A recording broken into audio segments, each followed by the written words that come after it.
effectivement, là, on parle de l'urgence, je dirais, mais après. Que se passe-t-il? Donc, je vais passer la parole à Madame Mufang et son équipe, parce que vous voulez ma place, peut-être?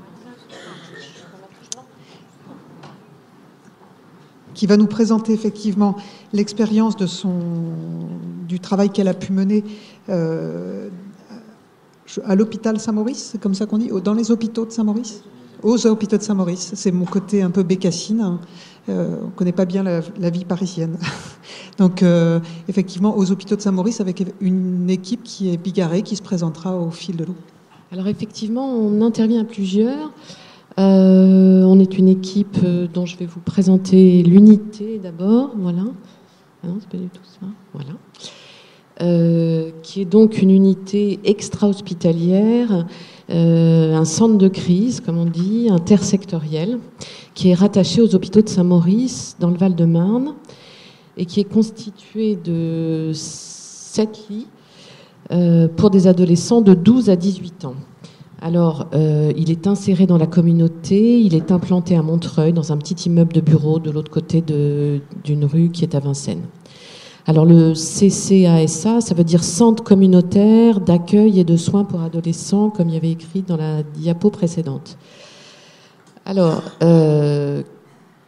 qu'est-ce qu'il propose? Il propose des soins essentiellement orientés vers des situations de crise, dans un travail en réseau, et accueille pour des durées brèves des adolescents qui présentent des troubles psychiatriques aigus ou subaigus, mais aussi des situations de détresse psychique qui peuvent être compliquées d'un climat de tension familiale, institutionnelle. Je dirais que l'importance de la dimension interactive associée à l'intensité de la souffrance psychique d'un adolescent nécessite parfois un travail non pas de rupture, mais surtout de séparation, pour des soins concernant l'adolescent et son entourage dans un climat de distanciation et d'élaboration de la crise, afin de pouvoir de surcroît maintenir des liens thérapeutiques ou sociaux de l'adolescent. C'est pour ça que notre communautaire, parce que notre travail s'inscrit de façon élargie, conjuguée, en collaboration avec l'environnement familial et partenarial, c'est-à-dire en lien avec les thérapeutes, les acteurs sociaux, donc comme on l'a vu avec les intervenants précédents, les juges, les éducateurs de suivi, mais aussi en maintenant les soins et les liens sociaux de l'adolescent. Alors, on s'appelle un centre d'accueil et de soins. C'est plutôt en référence au concept de travail de crise. L'immédiateté de la mise en place des soins et la brièveté de ceux-ci sont une des occurrences d'entrée au CASA. Il arrive que le CPOA nous envoie comme ça et il faut qu'on prenne tout de suite, mais ce n'est pas la seule. Parfois, on travaille avec un caractère différé ou maturé. Certaines hospitalisations sont effectuées en dehors de toute atmosphère urgente, où on a encore la possibilité d'hospitalisation séquentielle, ou encore, parfois, comme on est actuellement là en prise avec un patient qui est là depuis plus de 2 mois, on est obligé d'allonger certaines hospitalisations et c'est pas toujours évident. Alors, les problématiques qu'on rencontre, en fait, c'est l'ensemble des pathologies de l'adolescence, qu'il s'agisse des manifestations liées à l'exacerbation d'une crise de maturation qu'on connaît à l'adolescence, mais aussi parfois des décompensations névrotiques, phobiques, anxieuses ou psychotiques, avec la décompensation dans un état psychotique aigu, manie, état délirant aigu. Les limites de notre accueil, il y a deux limites. C'est surtout l'exacerbation de la dimension auto- ou hétéro-agressive. On est un centre ouvert, alors qu'il lui faudrait un accueil beaucoup plus contenant.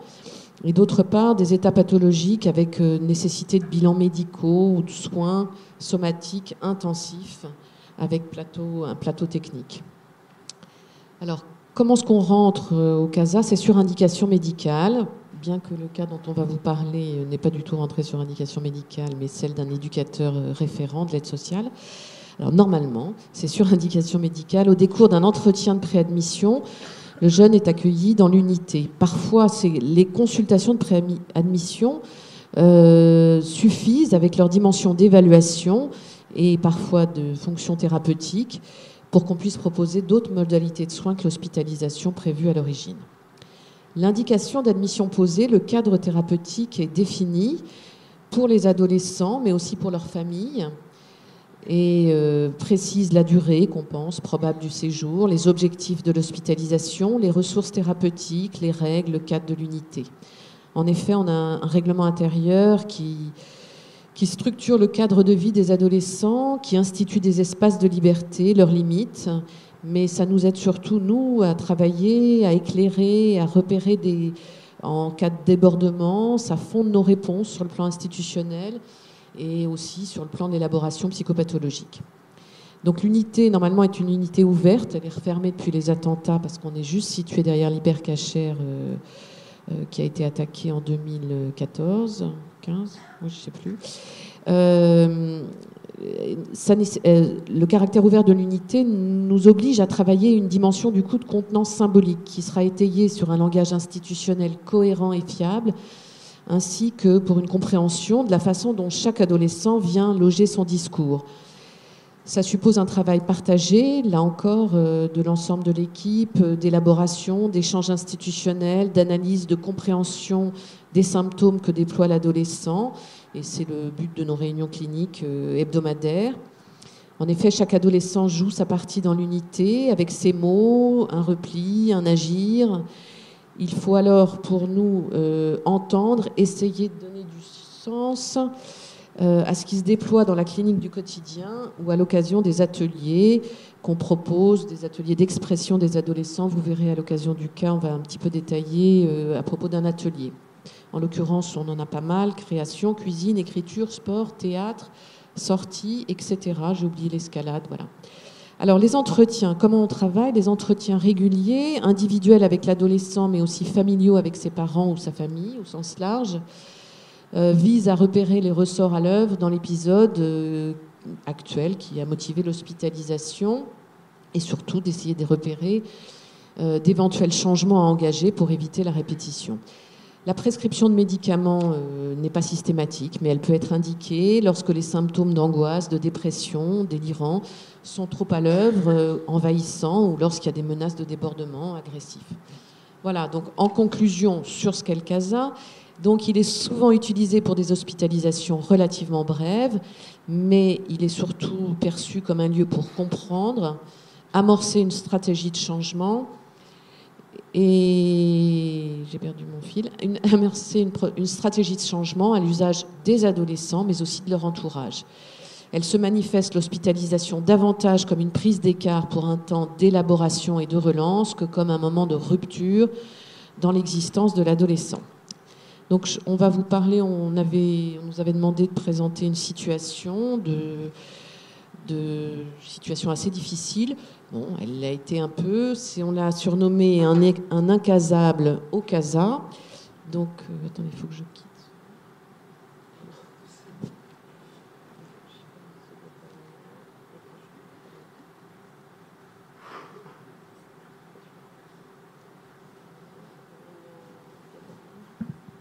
Voilà, on l'a surnommé Jean-Michel.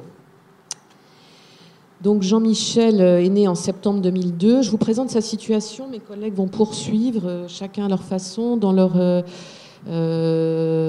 profession. Alisata Gouba est infirmière. Florian Hutter est psychologue. Et bon, il y a plein d'autres membres dans l'équipe. Je n'ai pas détaillé ça, mais on a décidé de vous présenter cette situation. Donc il est né en septembre 2002, de parents en couple depuis 1999, mais qui n'ont jamais véritablement vécu ensemble. Ils se sont rencontrés dans un cadre professionnel. Monsieur est né aux Antilles en 1950. Il est actuellement à la retraite et vit en grande banlieue parisienne. Madame a 20 ans de moins. Elle vit dans le Val-de-Marne et elle est cadre administratif dans l'armée. L'histoire du couple parental est émaillée de violences dès en amont de la naissance de Jean-Michel et de violences qui se poursuivent par la suite. Alors, ça va être une succession de signalements. Alors maintenant, je sais qu'on dit information préoccupante, mais bon, j'ai laissé ce titre. Donc le premier signalement date de 2009, à la suite de troubles du comportement à l'école de Jean-Michel. Il est en CE1, il a 7 ans. La première réaction des parents, c'est d'être très en colère, de réfuter tous les motifs évoqués. La mère est reçue avec son fils qui la colle physiquement et la sollicite en permanence. Madame reste sur la défensive, elle est contre l'intervention des services sociaux et elle justifie l'agitation de son fils en entretien en disant qu'il ne veut pas parler parce qu'il est inquiet. Elle explique les relations compliquées de son fils à l'école parce qu'il y subirait une forme de racisme. Avec le père, le comportement de Jean-Michel est assez différent. Il est calme, il joue, un échange est possible. Monsieur parle également de la question du racisme dont il dit avoir lui-même souffert. En réalité, c'est dès la maternelle que les troubles du comportement ont été repérés, et ainsi que les difficultés à être en groupe. Il est alors, à l'époque, conseillé un suivi au CMP, mais ce suivi ne se mettra en place qu'à l'issue de cette première information préoccupante.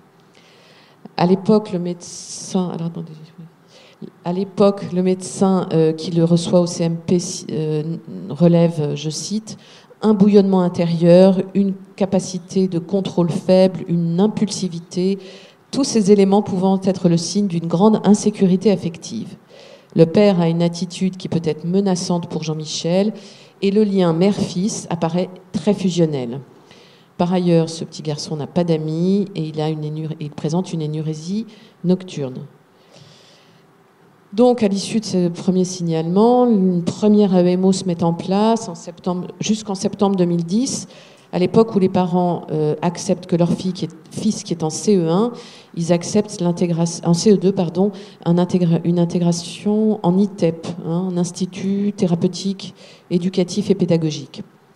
Parallèlement, il y a un bilan à Robert Debré où un diagnostic de troubles déficitaires avec hyperactivité sévère et troubles oppositionnels est posé et un traitement par Ritaline sera prescrit mais suivi, enfin en tout cas pris de 2010 à 2012.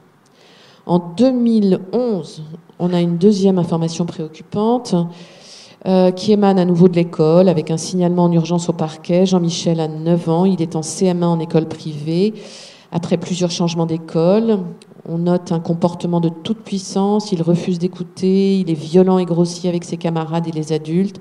La mère est décrite comme parfois agressive et sur la défensive.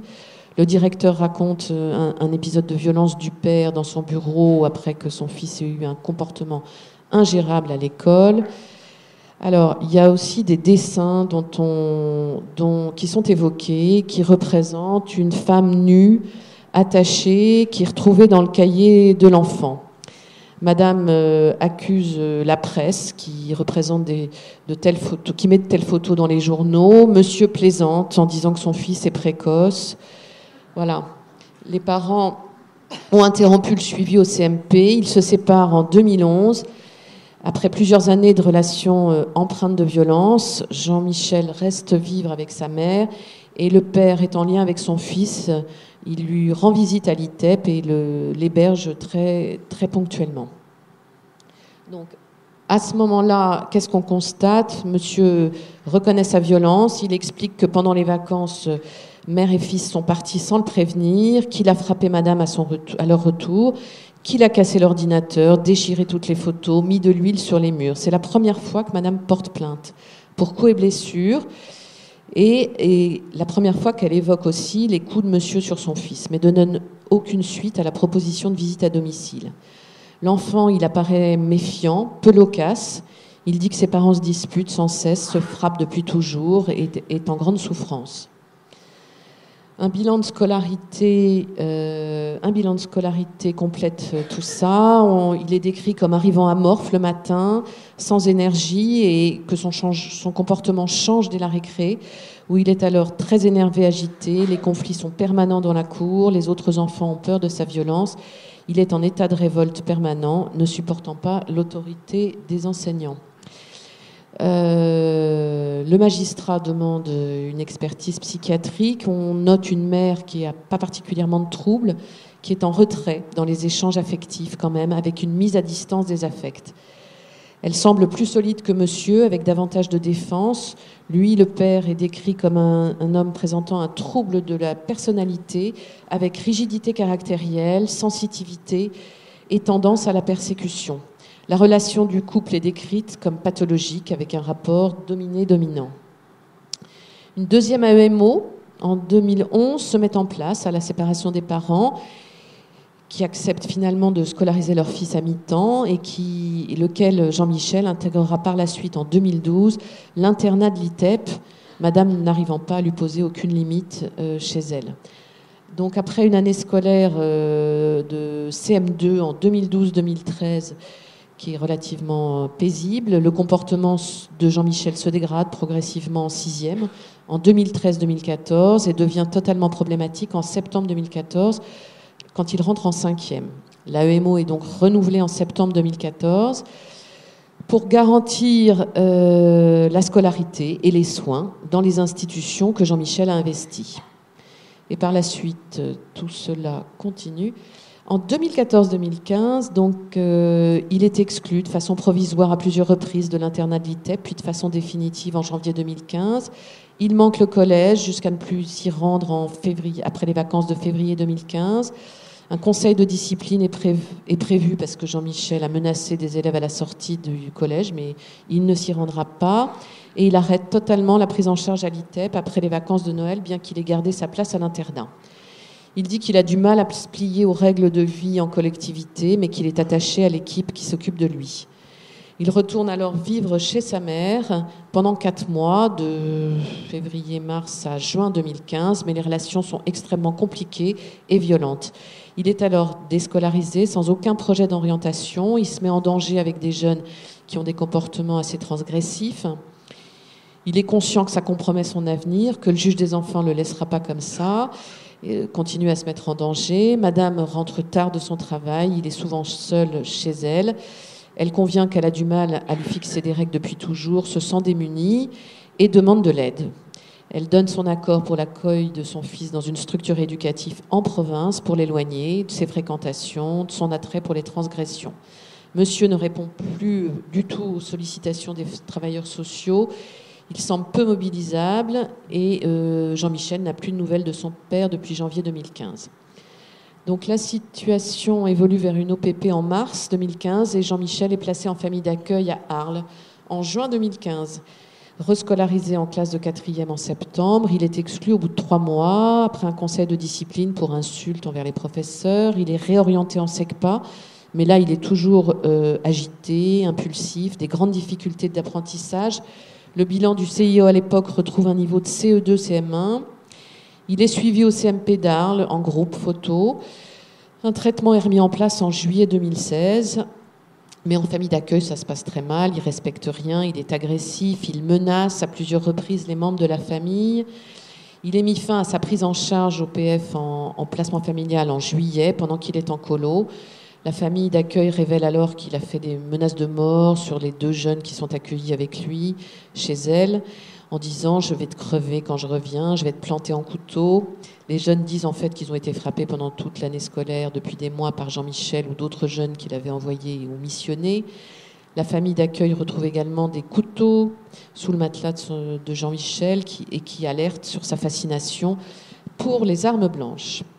Donc il est réorienté en foyer d'urgence. À la descente du train, l'éducatrice de l'aide sociale vient le chercher, donc il fugue, il refuse d'aller en foyer d'urgence. Il s'enfuit chez sa mère et la mère collabore avec les services, la brigade des mineurs, je crois. Et il est mis en foyer d'urgence, mais son état se dégrade. Il a des accès de violence inquiétants, des fixations sur certaines personnes. Il a interrompu son traitement depuis les vacances et tout le monde redoute un passage à l'acte grave. C'est comme ça qu'il nous est adressé en hospitalisation, en vue d'une évaluation de son fonctionnement psychique, en vue d'un diagnostic, de la mise en place d'un traitement et de préconisations pour son orientation éducative, scolaire, thérapeutique. Voilà, une petite tâche. À l'entrée, on retrouve un jeune très familier, dans la provocation, très excité. Il a beaucoup de mal à se concentrer pendant l'entretien, il essaie de se contenir, il essaie de corriger son attitude. Il évoque les difficultés, les liens qu'il a principalement avec sa mère, l'absence de son père dont il souffre, mais dont il se défend. Madame parle uniquement de l'hyperactivité qu'on lui a même signalée depuis la crèche. Elle ne veut pas parler du père, avec lequel elle n'a plus de relation, Jean-Michel ne l'ayant pas revu depuis longtemps. Seule l'évocation du père se révèle totalement angoissant pour lui et c'est peut-être par là qu'on va essayer de travailler. Je passe la parole à mes collègues.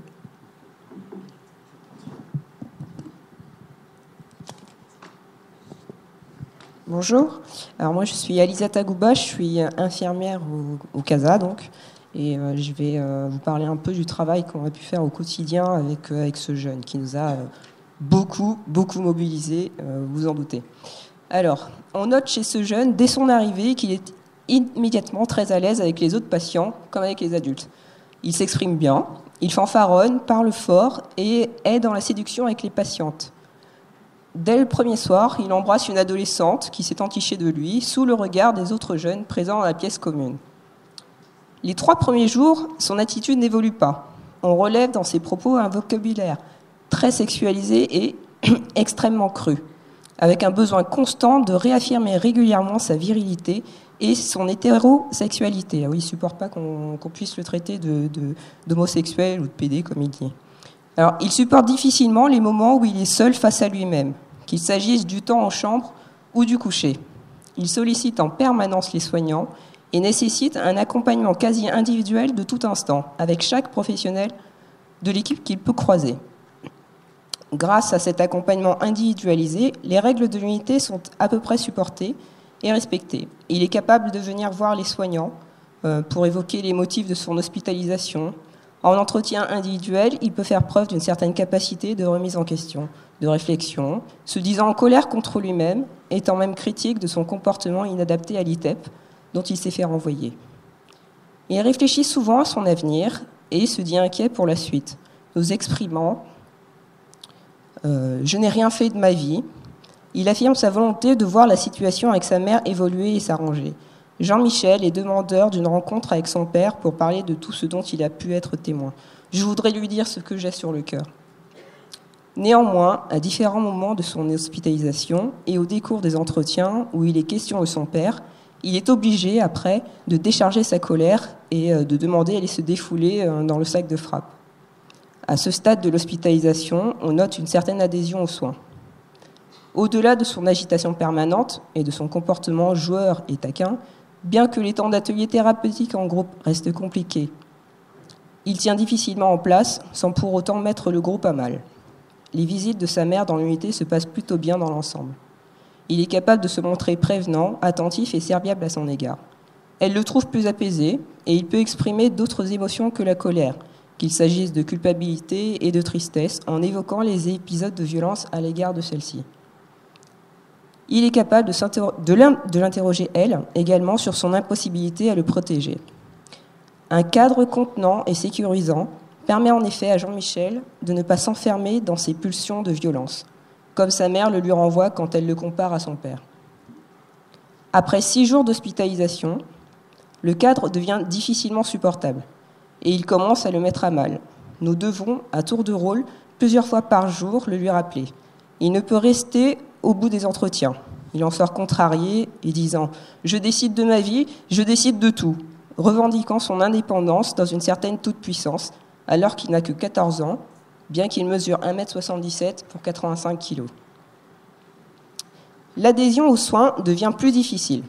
Jean-Michel ne semble pas en mesure de se confronter à ses propres pensées, ni même d'entendre la parole soignante. Lors d'un entretien avec sa mère, difficile à supporter, il lâche.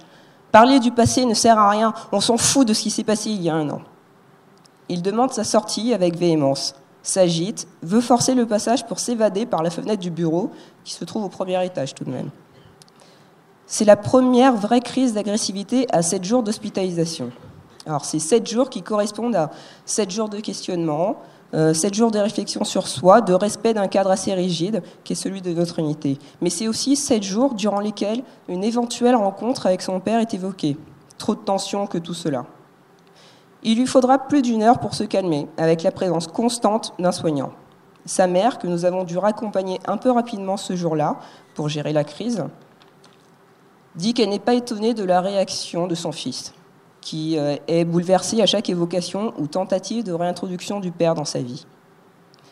Lorsque sont abordées des questions très douloureuses, il peut dire ses ressentis et contenir sa colère.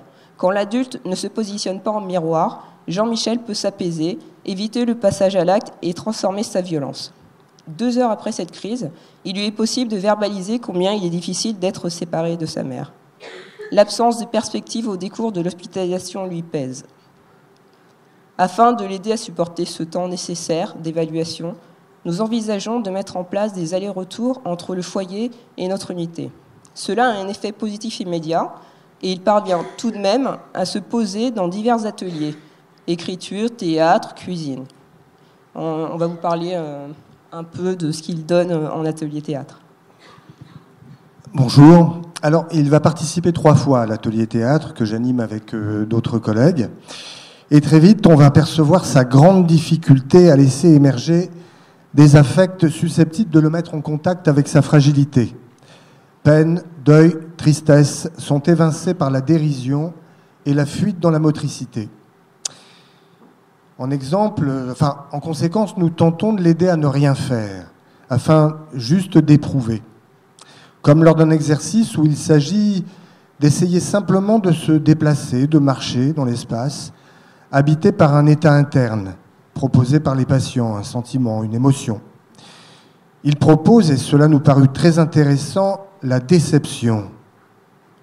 Mais très vite, il ajoute « Ah non, on va marcher sur le sol qui est complètement recouvert de kebab et de frites. » Alors, moi j'ai vraiment entendu ça comme tout d'un coup il a dû se sentir très menacé par la déception, par ce qu'il a eu envie d'éprouver. Et alors il a renversé complètement l'exercice et c'est devenu une déambulation dans un espèce d'espace imaginaire idéal, peu ragoûtant peut-être pour nous, mais pour les ados, un paradis du kebab et des frites dans lequel on pouvait s'ébattre. Voilà. Alors, une autre tendance lourde qui se manifeste également est une lutte donc perpétuelle contre l'homosexualité, en tant qu'elle est associée à une insupportable perte de virilité pour lui, qui provoque une peur panique. Alors, excepté une fois, lors d'un joli craquet verbal, nous faisons une impro, je lui propose, après avoir lu un texte de Dubillard, le sketch Le Plongeon, au cours duquel deux hommes, 2 personnages, doivent sauter ensemble dans un canal. Mais ils hésitent beaucoup parce que qui va sauter en premier? Est-ce que l'autre ne va pas m'abandonner? Alors, aucun des deux n'ose sauter. Et à ce moment-là, il regarde le public et il dit « on va s'envoyer en l'air ». En dehors de ça, il joue des personnages autoritaires qui s'évertuent à tenir des cadres stricts, mais cela, il le fait toujours très maladroitement et avec une étonnante timidité de petit garçon qui ne ressemble pas du tout à sa présentation habituelle. Donc, après cette crise, au bout de 7 jours d'hospitalisation, on a une accalmie qui dure 3 jours. Mais la tension remonte assez vite. Des temps calmes en chambre lui sont proposés, mais qui seront impossibles dans les faits parce qu'il n'y tient pas, tout simplement. Avec Saber, le ton monte de nouveau. Parallèlement, nous observons que ces changements d'humeur et de comportement fluctuent en fonction de sa relation avec celle qu'il appelle sa femme. Alors, sa femme, c'est une autre patiente difficile de l'unité dont il s'est entiché et qui tantôt le rejette, tantôt le séduit. Des rapprochements physiques entre eux sont nombreux, nous obligeant sans cesse à leur demander de garder leur distance sans qu'ils ne puissent l'entendre.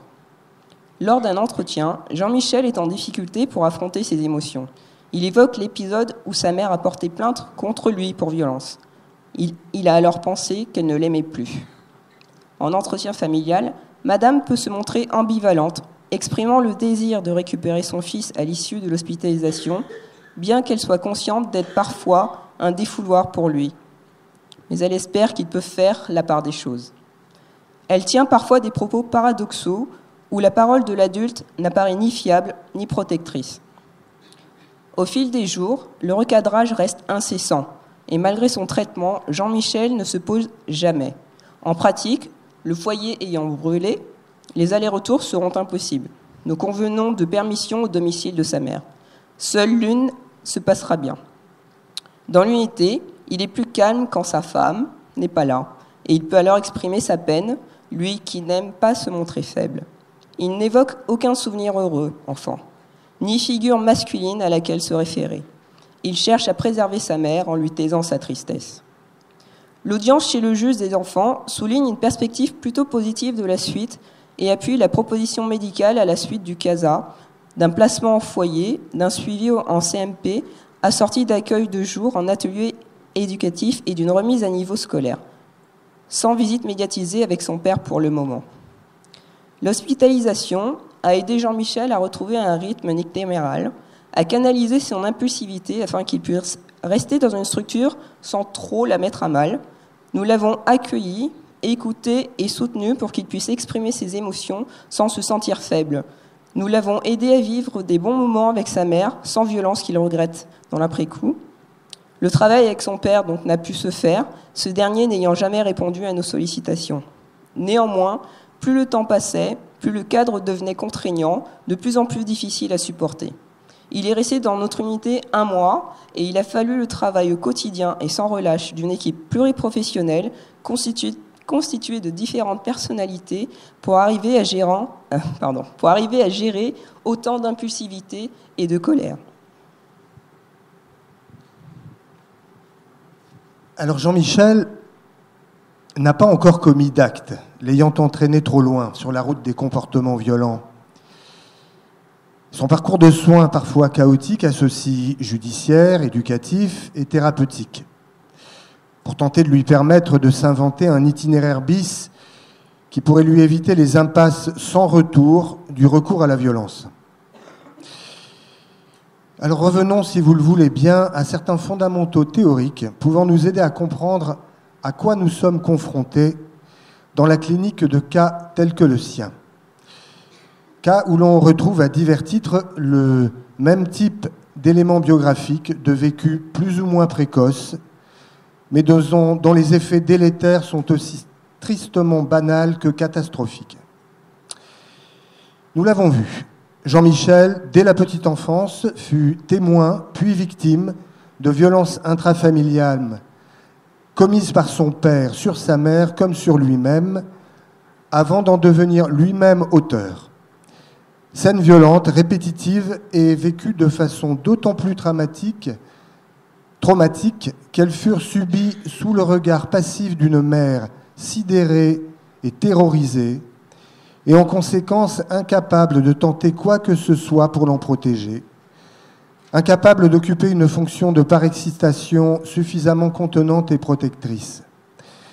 Nous ajouterons à ce propos l'exposition dès le plus jeune âge à des scènes sexuelles crues et sans doute aussi violentes. Voilà qui nous renvoie à certains profils biographiques clairement repérés par ceux qui ont exercé auprès d'auteurs de violences emprisonnés pour leurs actes. Oui, je suis en train d'enfoncer des portes ouvertes depuis bien longtemps. Mais malheureusement, ces portes se referment trop souvent et dramatiquement sur ces victimes devenues bourreaux, et sur leurs victimes aussi à leur tour, pour ne pas les franchir nous-mêmes, guidés par des cliniciens et auteurs comme Claude Ballier et ses collaborateurs, mais aussi René Roussillon et Winnicott. Une occasion donc de rappeler quelques notions pouvant nous permettre d'aider ces jeunes à éviter le destin banalement tragique qui leur tend les bras. Alors, si, espérons-le, rien n'est encore établi chez Jean-Michel quant à sa structure, c'est à ce champ si rabattu et daté des psychopathies que je me référerai. Ici, le passage à l'acte se manifeste comme décharge de toute tension et non pas en tant que manifestation du principe de plaisir.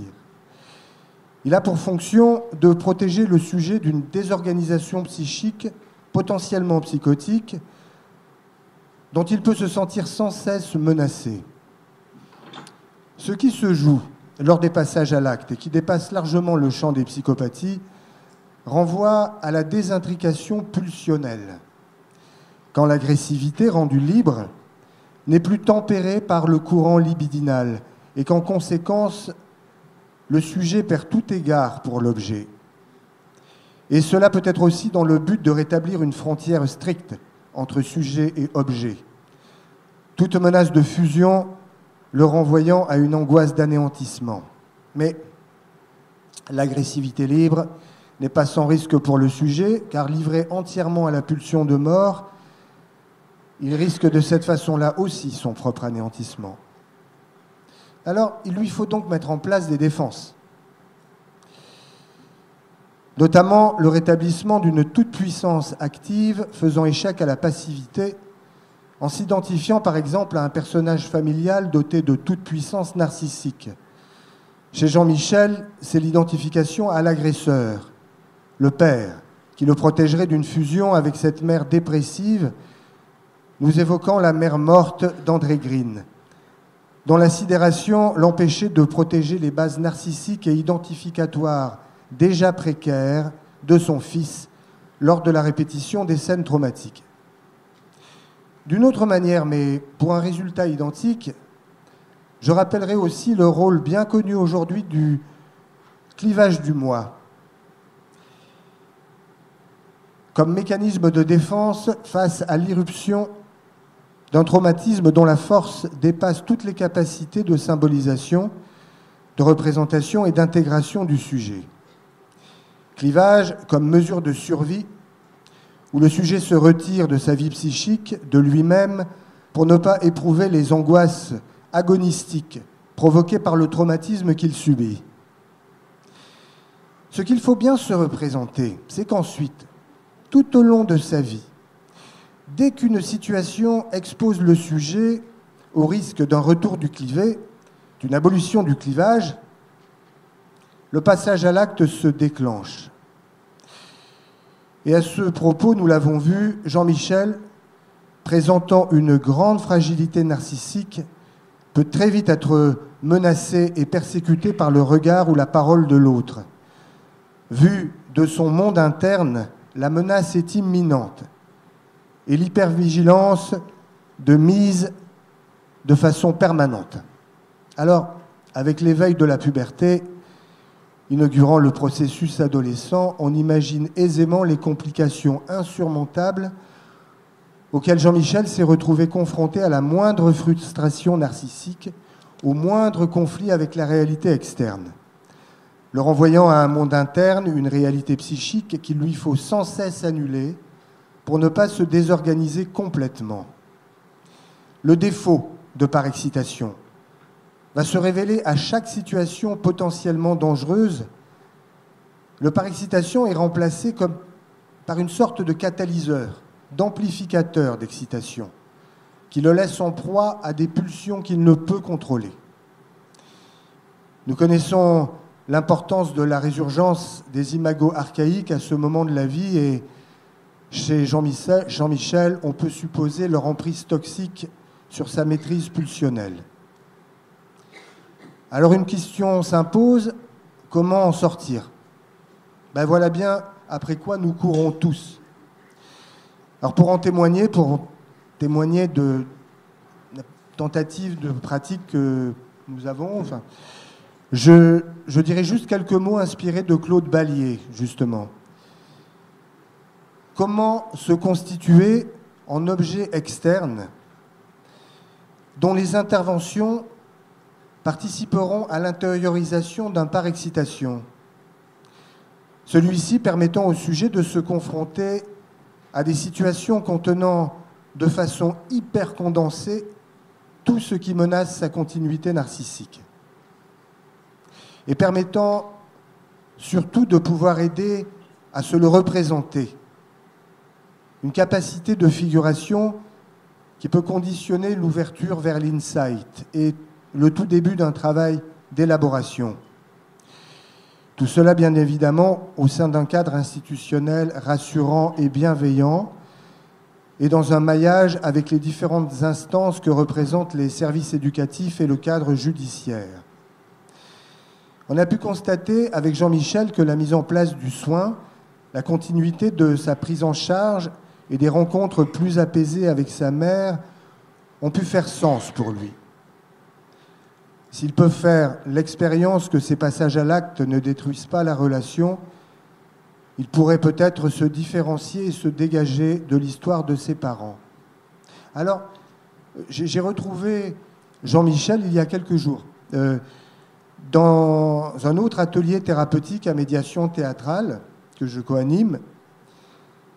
Et ce qui s'y est joué dès la première séance a témoigné du risque extrême auquel il est toujours confronté mais aussi du potentiel d'évolution positive qu'il peut sans doute trouver créé en lui, pour citer Winnicott, dans cet espace potentiel justement que nous lui ouvrons. Alors il n'est plus temps de vous raconter tout ça, et je le regrette bien, vous aussi un tout petit peu, je l'espère. Merci.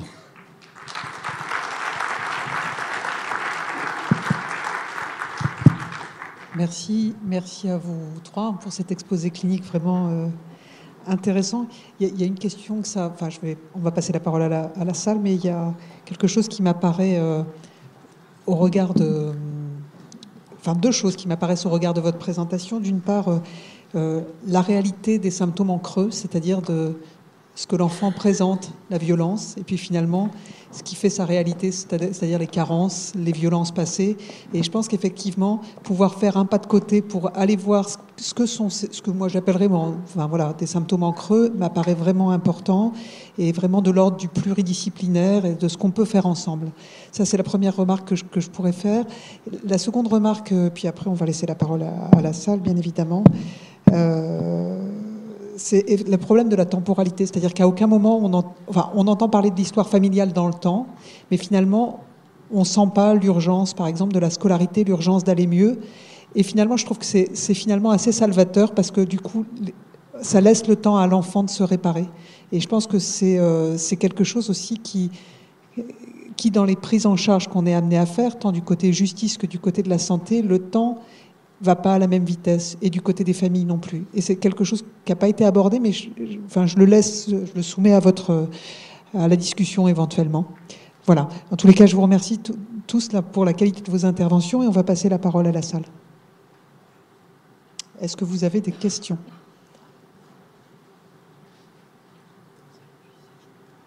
Ouais, on vous a tous maltraités, épuisés, violentés, au fond. Voilà.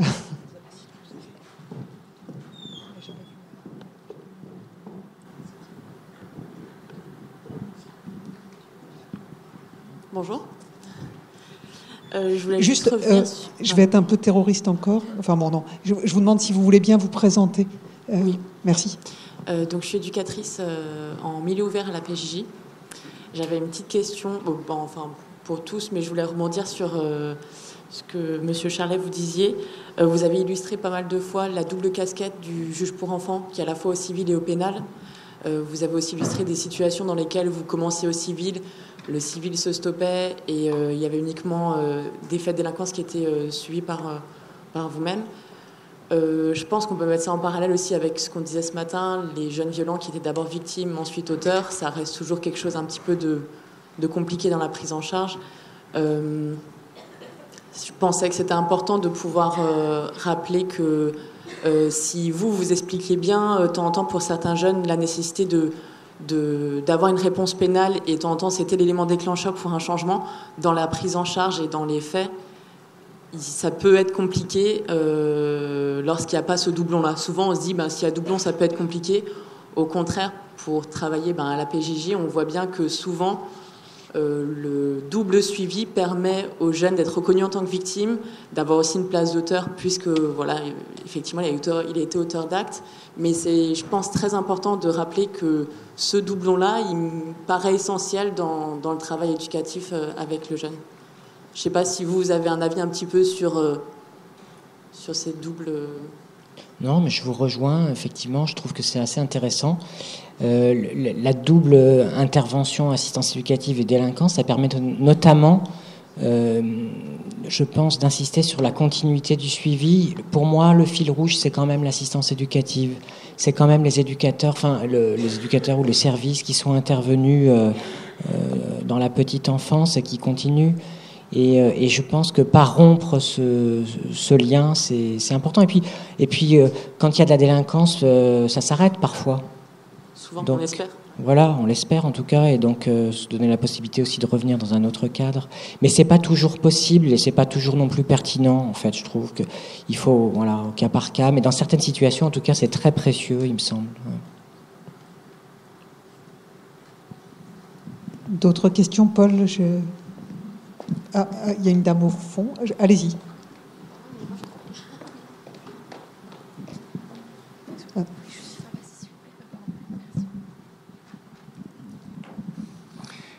Oui, moi je suis un pédiatre et psychiatre et expert à la Cour d'appel de Paris.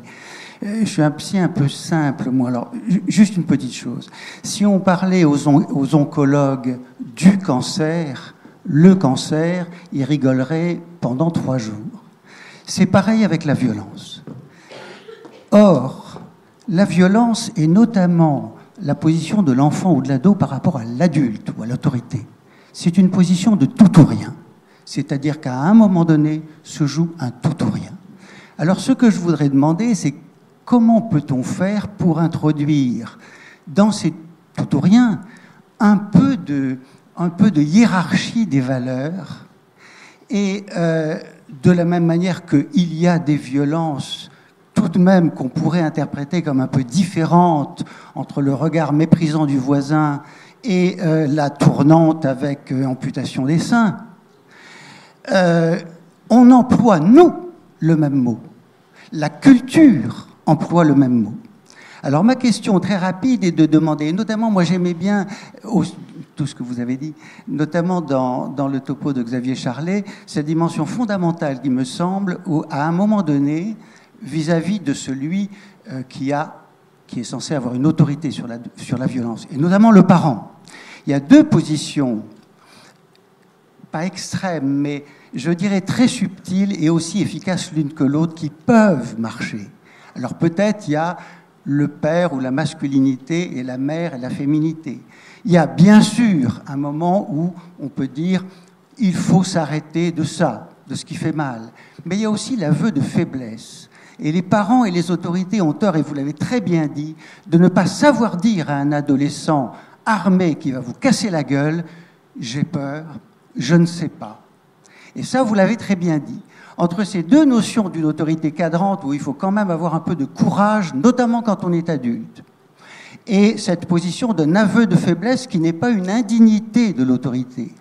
Quelle place vous pouvez faire, et notamment avec les familles, sur, je dirais, une échelle des valeurs sur laquelle on peut travailler pour des sanctions. J'ai entendu beaucoup de la notion de sanctions négatives, mais une sanction, c'est simplement de dire à quelqu'un la conséquence d'un événement.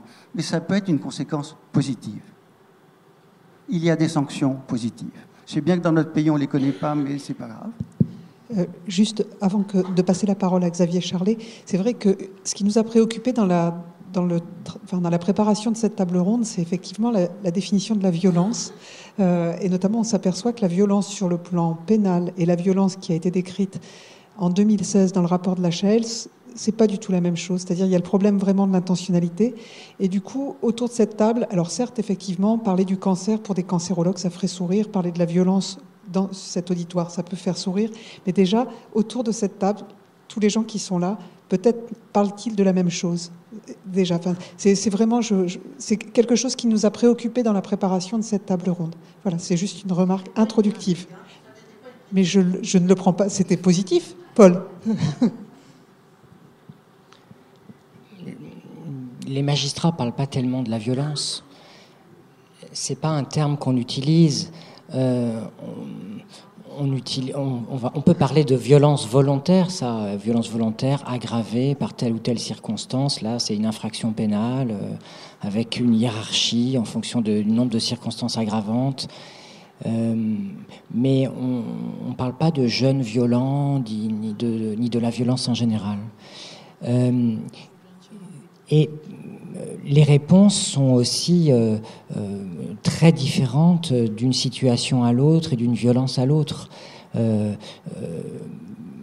En délinquance, pour des faits de violence dans le cadre scolaire, par exemple, qui s'apparentent un peu à une bagarre, un garçon qui tape du poing, enfin qui tape un peu ses camarades, on va avoir une alternative aux poursuites, par exemple, avec une mesure de réparation pour réfléchir sur la notion de violence, sur l'interdit, sur la place de la victime, ce qu'elle a pu ressentir, l'empathie, tout ça. Et puis, la mise en valeur du jeune aussi par une action positive dans laquelle il va pouvoir s'illustrer un peu et reprendre confiance en lui.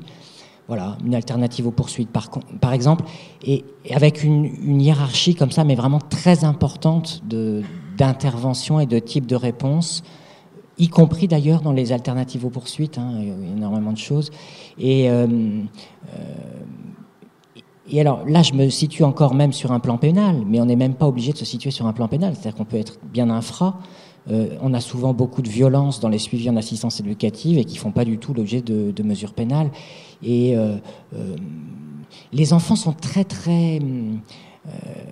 ont vraiment accès à la symbolique. Hein.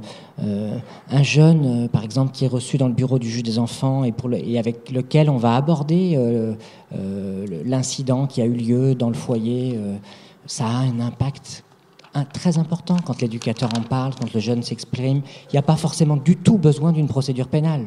Hein.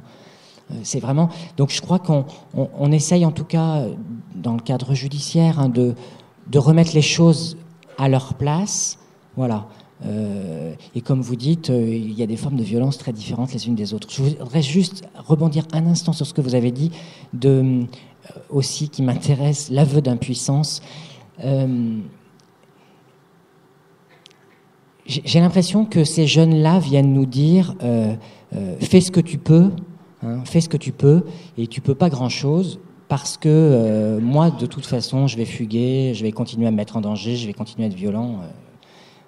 Tu ne pourras rien pour moi, et si je veux fuguer, je le ferai.